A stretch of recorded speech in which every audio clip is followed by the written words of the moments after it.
बिस्मिल्लाहिर्रहमानिर्रहीम। साजिद वफा 8 की तरफों अवामी शायर लाला नज़ीर अहमद साजिद अपना कलाम लैके दोस्तों की खिदमत हाज़र है कि मेरे देश च लुट्टां पाइयां अज कल दे नकली पीरां ने। मेरे देश च लुट्टां पाइयां अज कल दे नकली पीरां ने। बेजुर्म सज़ावां कटियां ने, जेलां च कई असीरां ने।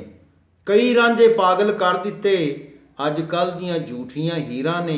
करां भला ते कहण बुरा मैनू, मेरे लेखां दियां उल्ट लकीरां ने।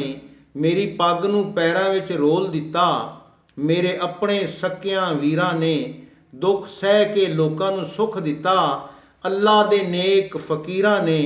कर सच्ची तौबा अल्लाह सोहणे अगे, कईयां बख्शवा लईयां तकसीरां ने। इत्थे दीन दे दुश्मन बन के ते नाले खांदे हलवे खीरां ने।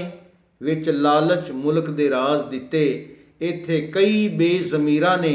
अपनियां प्यारियां ते मिट्टी आप पावन, जदों आ जावन तकदीरां ने।